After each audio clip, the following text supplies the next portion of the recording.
Ready? I'm Mike. And I'm Hannah.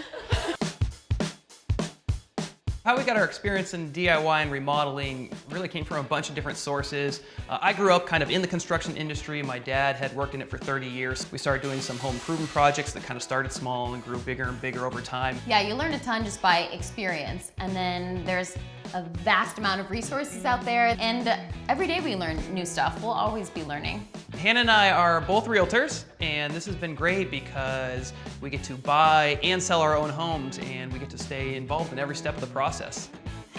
When we make decisions about the houses that we remodel, the number one thing that we're thinking about is the family that's going to live here. And that's why it's so important to us that we do quality work and that we choose quality products.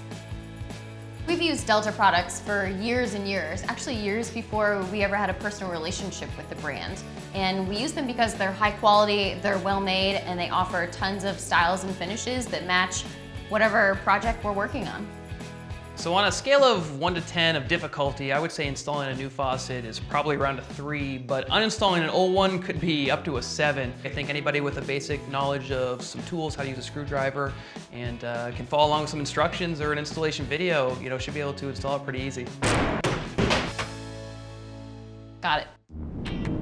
I think something that we found to not be true in remodels that most people assume is true is that it's easy. I think, you watch television a lot of these shows, they kind of fly through a lot of steps and it seems like, oh, they're having a great time, it's no problem at all, but everything tends to take a lot longer than you expect. If you're thinking about a home remodel, you should add onto your budget 25% because you're gonna wanna change things will pop up, and I don't think a lot of people actually realize that.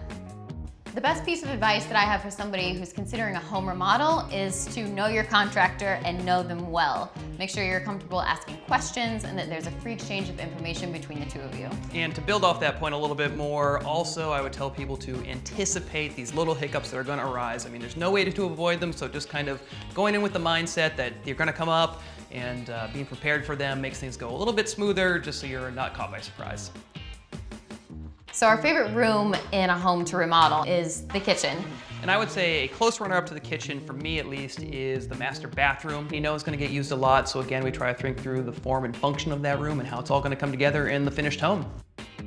We've both kind of realized what our strengths and weaknesses are, and so we see what we want to accomplish for the day or whatever project we're working on, and we'll be both working in that same direction, but might be doing slightly different things within that same project. Yeah, we try to be as efficient as possible.